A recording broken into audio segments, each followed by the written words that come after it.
نحمده ونصلي على رسوله الكريم اما بعد اعوذ بالله من الشیطان الرجیم لقد كان لكم في رسول الله اسوة حسنة۔ نبی صلی اللہ علیہ وآلہ وسلم کا اسوہ مبارکہ اس عنوان پر آج ہمارا چھٹا سبق ہے۔ گزشتہ سباق میں آپ صلی اللہ علیہ وآلہ وسلم کا بچپن اور لڑکپن بیان کیا گیا۔ آج آپ کی جوانی اس کو بیان کیا جائے گا۔ نبی صلی اللہ علیہ وآلہ وسلم کا آبائی پیشہ تجارت تھا۔ سورہ قریش کے اندر جس طرح وضاحت ہے رحلۃ الشتاء والصیف، گرمی اور سردی کے موسم کے اندر قریشی لوگوں کا شام اور یمن کی طرف یہ بڑے بڑے تجارتی قافلے جاتے۔ چنانچہ نبی صلی اللہ علیہ وآلہ وسلم نے بھی ارادہ فرمایا کہ اب تجارت کا جو عزت والا پیشہ ہے، شرفاء والا پیشہ ہے، محنت تھوڑی اور منافع زیادہ ہے، اس پر عمل کرنا چاہیے۔ بکریاں چرانے کا پیشہ اگرچہ کوئی عیب نہیں ہے، کیونکہ اس دور کے اندر بڑے بڑے شرفاء کے بچے بھی بکریاں چروایا کرتے تھے، لیکن اس کے اندر محنت اور مشقت زیادہ ہے، منفعت کم ہے۔ تو آپ نے یہ پیشہ چھوڑ کر تجارت والا جو اپنا آبائی پیشہ تھا اس کو اختیار کرنے کا ارادہ فرمایا۔ لیکن تجارت کے لیے دولت کا ہونا، مال زر کا ہونا یہ لازمی ہے۔ آپ کے پاس اور آپ کے چچا ابو طالب کے پاس دولت نہیں تھی، تو آپ نے سوچا کہ حضرت خدیجہ رضی اللہ تعالیٰ عنہ جو مکہ کی ایک بڑی عظیم خاتون ہیں اور بہت مالدار ہیں، جن کا تجارتی قافلہ بہت بڑا ہوتا ہے، تو کیوں نہ ان کا کچھ مال لے کر تجارت کی جائے۔ آپ نے بھی سوچا ہی تھا، حضرت خدیجہ رضی اللہ تعالیٰ عنہ کو بھی یہ خبر پہنچی کہ ابو طالب کا بھتیجا محمد صلی اللہ علیہ وآلہ وسلم وہ تجارت کا ارادہ رکھتے ہیں۔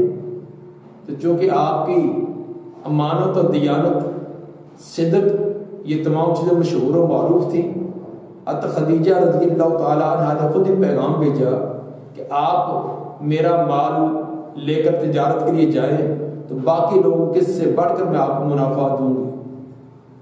چنانچہ آپ نے مزاربت کے طور پر حضرت خدیجہ رضی اللہ تعالیٰ عنہ ان کا مال لیا اور ملک شام کی طرف تجارت کے غرض سے گئے۔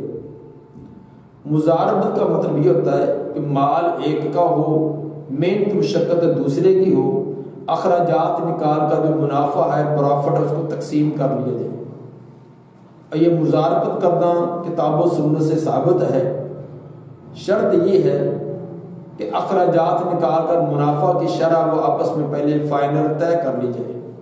مثلا ایک آدمی نے دوسرے کو 5 لاکھ روپیہ دیا کہ آپ یہ کاروبار کریں، جو اخراجات ہوں گے وہ پورے کرنے کے بعد جو پرافٹ اور منافع ہے وہ ہم ہاف تقسیم کریں گے، یا 2/3 یا چوتھائی حصہ جو بھی ان کا آپس میں طے ہو جائے۔ المسلمون علی شروطہم، مسلمان اپنی شرطوں کے پابند ہوتے ہیں، جو بھی ان کی شرطیں طے ہو جائے کہ منافع کی اتنا تناسب، اتنا مالک کا ہوگا، اتنا جو ہے وہ ورکر محنت کرنے والے کا ہوگا، تو وہ شرعی طور پر جائز ہے۔ البتہ یہ شکل منع ہے کہ رقم دینے والا یہ طے کر لے کہ مجھے اتنے فیصد مجھے دیا جائے، آپ کو تھوڑا بچے، زیادہ بچے نہ بچے، مجھے 5%، 7% دے دیا جائے، تو یہ طے کر لیں یہ سود کی قسم ہے، یہ منع ہے۔ عین ممکن ہے کہ جو محنت مشقت کرنے والا ہے اس کو الٹا خسارہ پڑے تو اس کو اپنی جیب سے اس کو دینا پڑے، تو یہ منع ہے۔ البتہ جو حاصل ہونے والا منافع ہے اس کو آپس میں فریقاً طے کر لیں، جو بھی ان کا تناسب ہو جائے، یہ سوچتے ہوئے جائز اور درست ہے۔ نبی صلی اللہ علیہ وآلہ وسلم انہی شرطوں کے ساتھ جب قافلہ روانہ ہوا، خدیجہ رضی اللہ تعالیٰ عنہ کا غلام میسرہ وہ بھی ساتھ جایا کرتا تھا تاکہ مال کی نگرانی رہے. تو یہ بھی ثابت ہوا کہ تجارت کے لیے کسی کو مال دیا ہے یا اپنے مال پر کسی کو نگران بنایا ہے تو اس کی خود بھی نگرانی کرنی چاہیے یا اپنا کوئی وکیل مقرر کر لینا چاہیے تاکہ خرد برد اس میں نہ کرے. چنانچہ قافلہ چلتا ہوا جب ملک شام میں پہنچا تو نبی صلی اللہ علیہ وآلہ وسلم کا جو کاروبار تھا وہ کیا نرالا تھا. حالانکہ آپ یہ پہلی مرتبہ تجارت کے غرض سے گئے ہیں، اس سے پہلے کبھی آپ نے تجارت نہیں کی، لیکن آپ نے اعلیٰ درجے کا جو مال ہے اس کا الگ ڈھیر ہے، جس کے اندر کوئی کمی کوتاہی تو اس کو الگ کیا ہے، بالکل صاف ستھرا الگ الگ، دونوں کی قیمتیں الگ الگ ہیں. مکہ کے دیگر تاجر بڑے مشورے دے رہے تھے کہ جوان اتنی دور سے سفر طے کیا، اس طرح کی امانت اور دیانت سے کاروبار نہیں چلتے، یا تو دایاں دکھلا کر الٹا ہاتھ لگائیں تو پھر یہ کام بنے گا، دایاں دکھلاؤ بایاں مارو جو ہمارے ہاں اصول چلتے ہیں، دکھلاؤ کچھ اور کرو کچھ اور. تو یہی لوگوں نے بھی مشورہ کیا، لیکن نبی صلی اللہ علیہ وآلہ وسلم نے واضح انکار کر دیا کہ اس طرح کے دو نمبری بتلانا کچھ اور دینا کچھ اور یہ میں نہیں کر سکتا. مجھے کچھ بچت آئے نہ آئے، میں نے جو صحیح مال اس کو الگ بیچنا ہے، جس کے اندر کوئی خامی ہے اس کو میں الگ ہی بیچنا ہے. لقد کان لکم فی رسول اللہ اسوۃ حسنہ، نبی صلی اللہ علیہ وآلہ وسلم نے تجارت کر کے ہمیں سکھلا دیا کہ تجارت کا طریقہ کار کیا ہوتا ہے.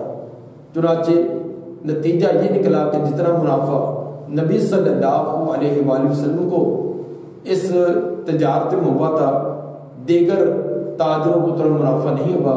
یہ تمام سچ، امانت اور دیانت کا نتیجہ تھا. اسی ملک شام کی منڈی کے اندر ایک واقعہ بھی پیش آیا جس کو سیرت ابن اسحاق انہوں نے جلد 1 صفحہ 129 پر اور طبقات ابن سعد جلد 1 صفحہ 130 پر درج کیا ہے کہ ایک گاہک وہ آپ سے سودا لینے کے لیے آیا. بعض گاہک جو ہوتے ہیں وہ اڑیل قسم کے، ضدی قسم کے، اس کا کوئی تنازع ہوا تو وہ کہنے لگا کہ لات عزا کی قسم اٹھائے تب میں یہ سودا خریدوں گا. تو نبی صلی اللہ علیہ وآلہ وسلم نے فرمایا ما حلفت بہما قط، میں تو زندگی گزر گئی ہے میں نے اللہ کے سوا کبھی کسی کی قسم نہیں اٹھائی. وَإِنِّي لَأَمُرُّ بِهِمَا فَأَعْرِضُ عَنْهُمَا، تم ان کی قسم کا کہتے ہو، میں تو ان بتوں کے پاس سے اب اگر کسی مجبوری کے تحت گزرنا بھی پڑے تو میں دوسری طرف رخ کر کے گزر جاتا ہوں، میں نے تو کبھی ان پر نظر بھی نہیں ڈالی. تم قسم کا کہتے ہو، میں نے تو کبھی ان کو آنکھ سے دیکھا بھی نہیں ہے، مجھے ان سے اتنی نفرت ہے تو تم ان کی قسمیں اٹھوانے کے کہتے ہو. لقد کان لکم فی رسول اللہ اسوۃ حسنہ، پیغمبر کی زندگی ہمارے لیے اسوہ ہے کہ اللہ کے علاوہ کسی غیر کی قسم اٹھانا یہ جائز نہیں ہے. خواہ کتنی بھی کوئی عظیم شخصیت ہے، کوئی ہستی ہے، اس کی اللہ کے علاوہ کسی غیر کی قسم اٹھانا جائز نہیں ہے. کسی ولی کی، کسی بزرگ کی، کسی دربار کی، والدین کی، بیٹے کی، ان کی قسم اٹھانا اللہ کے علاوہ کسی غیر کی قسم جائز نہیں ہے. چنانچہ نبی صلی اللہ علیہ وآلہ وسلم جب واپس آ کر تمام کا تمام حساب کتاب حضرت خدیجہ رضی اللہ تعالیٰ عنہ کو دیا تو باقیوں کی بنسبت کئی گنا آپ کا منافع زیادہ تھا. اور باقی آپ نے جو امت کو تعلیم دی ہے، صحیح بخاری کا حدیث نمبر 2079، یہ تقریباً امام بخاری 4-5 مرتبہ صحیح بخاری کے اندر رہے ہیں کہ آپ نے فرمایا البیعان بالخیار ما لم یتفرقا، دو بے کرنے والے بائع اور مشتری، خریدنے والا اور بیچنے والا، یہ دونوں اختیار کے ساتھ ہوتے ہیں ما لم یتفرقا، جب تک وہ الگ نہ ہو. کیا مطلب کہ خریدنے والے نے چیز خرید لی، بیچنے والے نے بیچ دی، جب تک ایک مجلس میں اسی جگہ موجود ہے تو بیچنے والے کو بھی اختیار ہے کہ سودا کینسل کر دے، اور خریدنے والے کو بھی اختیار ہے. جب مجلس الگ ہو جائے گی، دونوں اٹھ کر چلے جائیں گے، پھر اختیار ختم ہو جائے گا. ایک اصول تو آپ نے یہ فرمایا، دوسرا فرمایا کہ فَإِنْ صَدَقَا وَبَيَّنَا بُورِكَ لَهُمَا فِي بَيْعِهِمَا، اگر بیچنے والا اور خریدنے والا دونوں سچ بولیں اور اس چیز کے اندر کوئی عیب ہے، نقص ہے، تو اس کو واضح کرتے ہیں، بُورِكَ فِي بَيْعِهِمَا، تو ان کے بیع کے اندر اللہ تعالیٰ برکتیں کرتا ہے۔ لیکن اگر اس کے برعکس وَإِنْ كَتَمَا وَكَذَبَا مُحِقَتْ بَرَكَتُ بَيْعِهِمَا، اگر وہ جھوٹ بولیں، عیب کو چھپائیں، تو ان کے بیع کے اندر اللہ تعالیٰ بے برکتی ڈال دیتا ہے، اس کے اندر کبھی برکت نہ ہوگی۔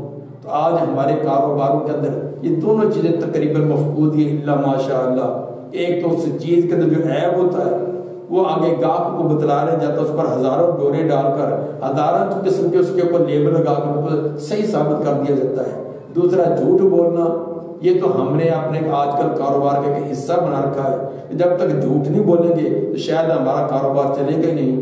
اس لیے نبی صلی اللہ علیہ وسلم کی تعلیم یہ ہے کہ سچ بولنا، اور اگر اس چیز کے اندر کوئی عیب ہے، نقص اور کمی ہے، تو اس کے واضح کر کے اپنے گاہک کو بتلا دینا، یہ دونوں چیزیں یہ انسان کی برکت، بیع کے اندر، کاروبار کے اندر برکت کا سبب بنتی ہے۔ تو اللہ تعالیٰ سے دعا ہے نبی صلی اللہ علیہ وسلم کے اسوہ کے مطابق ہمیں بھی کاروبار اور بیع کرنے کی توفیق عطا فرمائے۔ سبحان ربک رب العزت عما یصفون وسلام علی المرسلین والحمد للہ رب العالمین۔